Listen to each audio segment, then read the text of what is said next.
علی علی حق ہے، علی حق ہے، علی حق ہے، علی علی جدھر حق ہے ادھر مولا، جدھر حق ہے ادھر مولا، جدھر مولا ادھر حق ہے۔ کتابچہ ہے 100-150 صفحے کا، اس کے اندر 110 احادیث، مولا کا علی کا عدد بنتا ہے 110۔ تو انہوں نے مولا کی شان میں سرور کائنات کی 110 وہ احادیث لکھی ہیں جو مولا کے فضائل خود پیغمبر نے بیان کی ہیں۔ سننا چاہیں گے نا؟ وہاں سے پیش کر رہا ہوں۔ تو انہوں نے اس حدیث کا حوالہ دیا ہے کہ یہ پیغمبر اسلام نے فرمایا، اس کے بہت سے راوی ہیں، ایک راوی خود ایک ام المؤمنین ہے۔ لوگ تو بہت پریشان ہو کے سن رہے ہیں۔ ایک ام المؤمنین فرماتی ہیں کہ پیغمبر نے میرے سامنے کہا، علی خیر البشر، کہ جتنے بھی بشر ہیں، توجہ ہو، جتنے بھی بشر ہیں سب میں، سب کے فضائل میں ان کے سردار علی ہیں۔ توجہ ہو، ان سب کے تمام فضائل میں ان کے سردار علی، علی خیر البشر فمن ابا فقط کفر، جس نے اس بات کا انکار کیا وہ کافر ہو گیا۔ او مسلمانوں، مولویوں کی نہ ماننا، ماں کی مان لو۔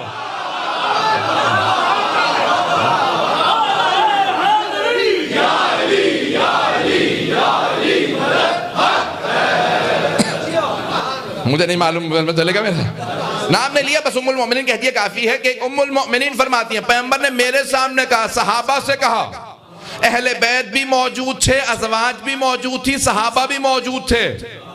اب سمجھ میں آ رہا ہے تینوں الگ الگ ہیں۔ اہل بیت بھی موجود تھے، ازواج بھی موجود تھی اور صحابہ بھی موجود تھے۔ پیغمبر نے سب کے سامنے کہا، علی خیر البشر۔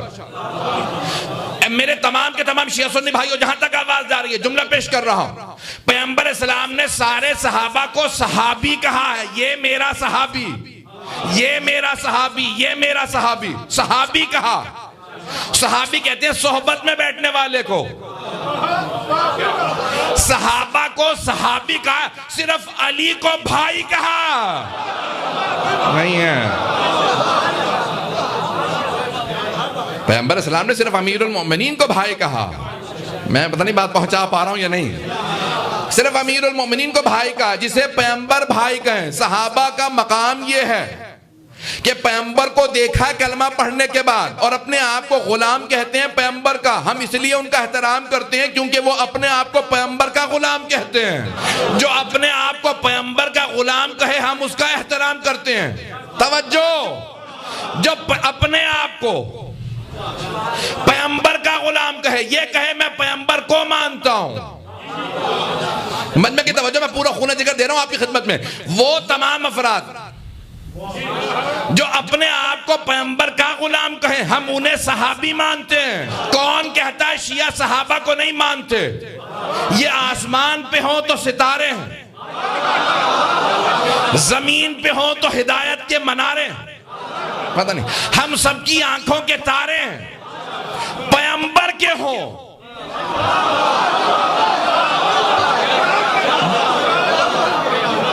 بھئی اس ایک جملے میں سب کچھ کہہ گیا ہوں۔ بھئی ہم صحابہ کو مانتے ہیں، یہ پیغمبر کے ہوں تو سارے ہمارے ہیں۔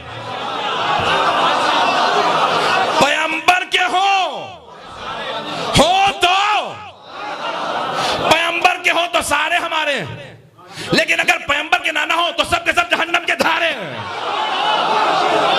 ماشاءاللہ ماشاءاللہ۔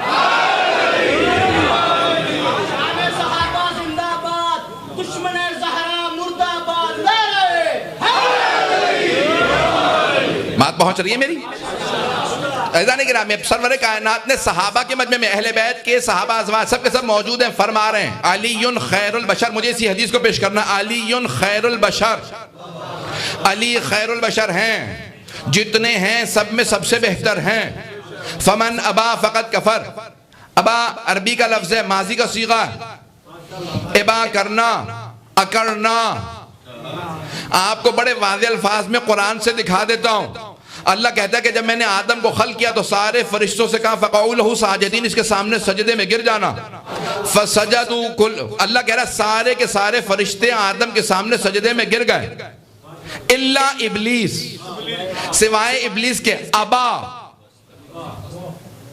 واستکبر وکان من الکافرین، اللہ کہہ رہا کہ اس نے ابا کیا، اس نے اپنے آپ کو اکڑ کے دکھا، ابا۔ یہ وہ جو لفظ اللہ نے ابلیس کے لیے قرآن میں استعمال کیا، پیغمبر نے علی کے دشمن کے لیے استعمال کیا۔ اب وہاں پہ جو اللہ نے کہا نا ابا واستکبر وکان من الکافرین، ابا اس نے وہ اکڑ گیا، یعنی میں سجدہ میں نہیں جھکوں گا، واستکبر، اور اس نے استکبار کیا، تکبر نہیں کیا۔ عربی کے دو لفظ ہیں، تکبر اور استکبار، میں نے شاید پہلے پیش کیا، پہنچ گئے کچھ لوگ پہنچ گئے۔ ایسا نہیں کرا میں، تکبر کہتے ہیں جب انسان کے پاس کچھ ہو اس پہ اکڑے، اور استکبار کہتے ہیں کچھ نہ ہو اور اکڑے۔ اللہ نے نہیں کہا وَتَكَبَّرَ، ابلیس نے تکبر کیا، اللہ کہہ رہا ہے استکبر، اس نے استکبار کیا، اتنا اکڑا۔ کیا پروردگارہ کیوں اکڑا؟ کہا کچھ تھا ہی نہیں۔ پروردگارہ ہاتھ جوڑ کے عرض کروں، مولا مشکل کشا نہج البلاغہ میں کہہ رہے ہیں 6000 سال کی عبادت کی تھی اور تو کہہ رہا ہے کچھ نہیں تھا۔ اللہ نے کہا نہیں، میرے مقابلے میں آ گیا تھا۔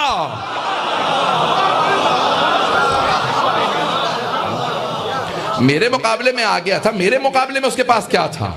ابا واستکبر وکان من الکافرین، اس دن کافر نہیں ہوا تھا، وکان من الکافرین، کافروں میں سے تھا۔ مجمع کی توجہ، ایک نکتہ دینا چاہ رہا ہوں عزیزان گرامی، بہت سے افراد ان کے سارے عیب چھپے رہتے ہیں جب تک امتحان نہ ہو جائے۔ نہیں ہے مجمع، ابلیس چھپا ہوا تھا، فرشتے ظاہر دیکھ رہے تھے، اس لیے بیٹھ کے درس پڑھ رہے تھے، اللہ باطن جانتا تھا۔ توجہ توجہ توجہ، اللہ باطن جانتا تھا۔ فرشتوں نے کہا پروردگار آسمان پہ لے، اتنی عبادت کر رہا، اللہ نے کہا لے آؤ، تمہاری مرضی ہے، میری منشا نہیں۔ انہوں نے کہا اللہ نے اجازت دے دی، لے چلتے ہیں 7ویں آسمان پہ، بھئی 1 سے لے کے 4تھے آسمان پہ لے آئے۔ وہ بھی عبادت بڑھاتا رہا کہ مجھے ترقی مل رہی ہے، جب تک امتحان نہیں ہوا تب تک وہ چھپا رہا۔ فرشتے سوچ رہے تھے اس میں ایمان ہے۔ توجہ، جیسے ہی اللہ نے کہا اب میں نے اپنا نمائندہ بنا دیا، میرے بنائے ہوئے کو مان لو، میرے بنائے ہوئے کو مان لو۔ اس نے کہا نہیں مانوں گا۔ کب تک چھپا رہا؟ جب تک کہ اللہ کا بنایا ہوا سامنے نہیں آیا۔ جیسے ہی اللہ کا بنایا ہوا سامنے آیا، ابلیس کا کفر و نفاق سامنے آیا۔ بھائی بہت سے لوگوں کے ایمان چھپے ہوئے تھے، غدیر کا میدان تھا، پیغمبر کی زبان تھی، علی کا بازو تھا، من کنت مولا تھا۔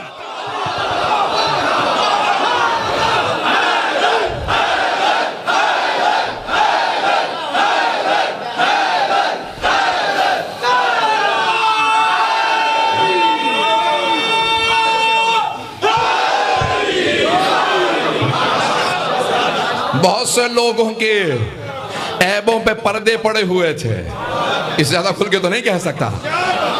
بہت سے لوگوں کے عیبوں پہ پردے پڑے ہوئے تھے، لیکن جیسے پیغمبر نے کہا نا من کنت مولا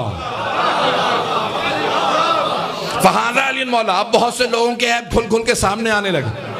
کچھ کی ابھی ہمت نہیں تھی کہ پیغمبر کے سامنے ابا واستکبر کرتے۔ توجہ، ترجمہ نہیں کر رہا ہوں۔ پیغمبر نے کہا نا علی خیر البشر، فقط جو بھی جس نے بھی ابا کیا، فمن ابا فقط کفر، جس نے ابا کیا، جس نے انکار کیا، جو اکڑا۔ اب پیغمبر کے سامنے بہت سے ابا نہیں کر سکتے تھے، اکڑ نہیں سکتے تھے، اس لیے بخن بخن کہہ کے چلے گئے۔ لوگ پتہ نہیں ہیں یا نہیں ہیں، اب میں ترجمہ کچھ نہیں کروں گا، جو پہنچ گئے وہ پہنچ گئے، جو نہیں پہنچے نہیں پہنچے۔ بہت سے بخن بخن کہہ کے چلے گئے۔ اے ابو طالب کے بیٹے، آج آپ ہمارے مولا ہو گئے، مبارک ہو، خدا حافظ۔ لیکن حارث ابن نعمان فہری رک گیا، ذہنوں میں آ گیا، سورہ بھی ذہن میں آ گیا ہوگا، سأل سائل بعذاب واقع۔ اللہ کہہ رہا ہے مانگنے والے نے عذاب مانگ لیا، سألا سائل بعذاب واقع، کہ پروردگارا اگر یہ تیرے حبیب کی اپنی طرف سے ہے تو معذاللہ ان پہ عذاب بھیج دے، اور اگر تیری طرف سے اعلان ہے تو مجھ پہ عذاب بھیج دے۔ اب سمجھ میں آیا مباہلہ کیوں نہیں ہوا تھا؟ نہیں ہے سارا مجمع۔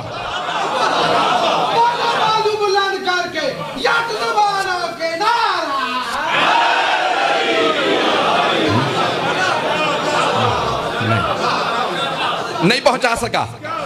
اب سمجھ میں آیا مباہلہ کیوں نہیں ہوا تھا؟ وہ آنے والے دیکھ رہے تھے کہ سامنے والوں نے اگر بددعا کی تو عذاب فوراً آ جائے گا، جو بھی عیسائی ان کی بددعا لے کے گیا وہ مسخ ہو جائے گا۔ خدا کی قسم یہی الفاظ لکھیں کہ وہ سب مسخ ہو جاتے، سب کے سب کتے بلیوں کے اندر تبدیل ہو جاتے، مسخ ہو جاتے، سب کی چہرے مسخ ہو جاتے، قیامت تک کے لیے جانور نظر آتے، عیسائی نظر نہ آتے۔ لیکن وہ عقل مند تھے، ان کے جو پادری تھے نا چار، ان میں سے ایک عاقب تھا، ان نے کہا رک جاؤ، یہ جو سامنے سے چہرے آ رہے ہیں نا، میں ایسے چہرے دیکھ رہا ہوں، ان میں سے کسی ایک نے ہاتھ اٹھایا تو قیامت تک عیسائی نظر نہ آئے گا۔ اب سمجھ میں آیا مباہلہ کیوں نہیں ہوا؟ انہوں نے دیکھ کے پہچان لیا تھا۔ عزیزان گرامی، وہاں پہ الفاظ ہیں فَنَجْعَلْ لَعْنَةَ اللَّهِ عَلَى الْكَاذِبِينَ، ہم جھوٹوں پہ خدا کی لعنت بھیجیں گے۔ ابھی بھی نہیں، مجمع ہو میرے ساتھ، تھوڑی سی توجہ۔ بہت بزرگ عالم دین وہ کہتے ہیں یہ کون سے جھوٹوں پہ لعنت ہے؟ وہ کہنے لگے میں کہیں درس پڑھاتا تھا تو یہی پڑھ رہا تھا مباہلہ، تو ایک صاحب آگے قبلہ یہ بازار ہے پیچھے، ہم سب کی یہاں دکانیں، صبح سے شام تک دکانیں چلاتے ہیں، تھوڑا بہت تو اوپر نیچے ہو جاتا ہے، یہ نہیں کہا کہ جھوٹ بولتے ہیں، تو کہا یہ لعنت ہم سب پہ آگے۔ سنیں گے غور سے، غور سے سنیں گے، بہت بزرگ مجتہد، بہت بڑے عالم کا جملہ پیش کر رہا ہوں۔ کہ کیا ہم سب لعنت کے مستحق ہو گئے؟ کہا کہ اللہ نے تمہیں بچا لیا۔ توجہ، جھوٹ بولنا گناہ کبیرہ میں ہے، لیکن کون سا جھوٹ لعنت کا مستحق قرار پاتا؟ اگر سننا چاہیں، جھوٹ گناہ کبیرہ میں سے، لیکن لعنت کا مستحق نہیں ہوتا کہ کوئی جھوٹ بولے اور اس پہ لعنت ہو جائے۔ فَنَجْعَلْ لَعْنَةَ اللَّهِ عَلَى الْكَاذِبِينَ، کہ ہر جھوٹے پہ خدا کی لعنت نہیں ہے۔ کہ پھر یہ جو قرآن میں آیا کہ وہ جھوٹا جو حق کے مقابلے میں آ جائے،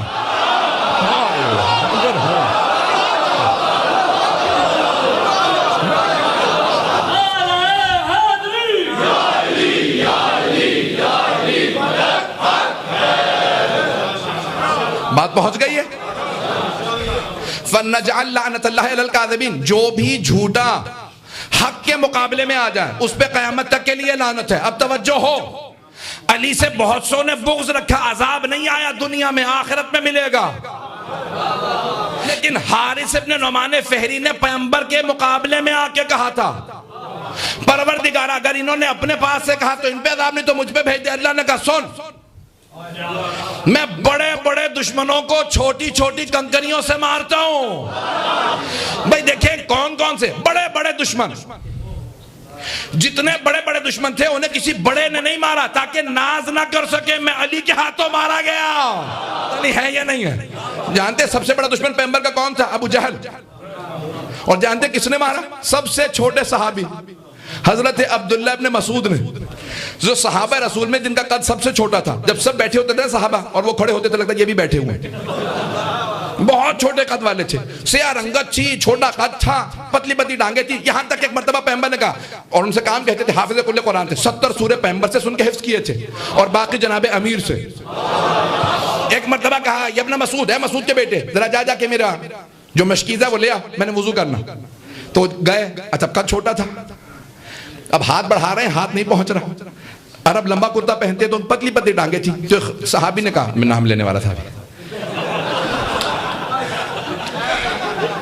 نکلنے والا نام منہ سے نکلنے والا تھا، تو انہوں نے فوراً کہا، ہنس کے مذاق اڑا کے کہا یا رسول اللہ کتنی پتلی پتلی ٹانگیں ہیں اس کی۔ تو پیغمبر صلی اللہ علیہ وسلم نے کہا خبردار مذاق نہ اڑا، روز قیامت اس کی ایک ٹانگ اگر تیرے سارے اعمال سے تولی جائے تو اس کی ٹانگ وزنی ہوگی۔ پہنچ گئے؟ بس اس سے زیادہ تفصیل میں نہیں جا سکتا۔ تو جو بھی اہل بیت کے مقابلے میں آئے تو جناب سرور کائنات نے کہا اس کی ایک یہ پتلی سی ٹانگ تیرے سارے اعمال سے افضل ہے۔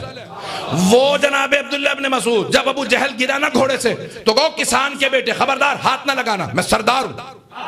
کہا نہیں تجھے میں ہی ماروں گا۔ کہا کسان کا بیٹا غریب آدمی مجھے مارے گا؟ کہا ہاں۔ کہا مارنے سے پہلے بس 3 کام یاد رکھنا، یہ بتا قریش کے سرداروں کو فتح ہوئی ہے یا عبداللہ کے یتیم کو؟ پیغمبر کا نام نہیں لیا، کہا یتیم۔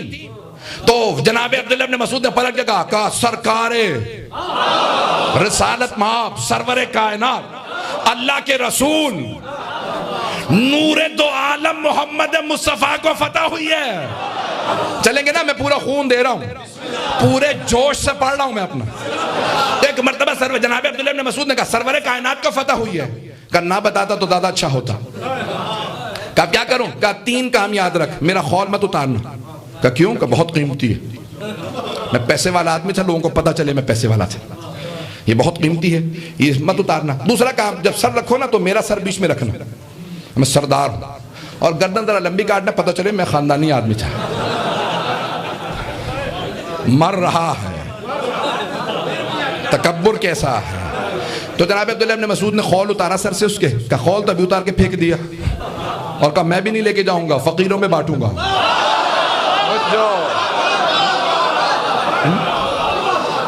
کہا دوسرا یاد رکھ، جب تیرا سر کاٹ دوں گا نا تو کونے میں رکھوں گا، پتہ نہیں لوگ ہیں یا نہیں، اور پھر جب گردن کاٹوں گا بہت چھوٹی گردن کاٹوں گا۔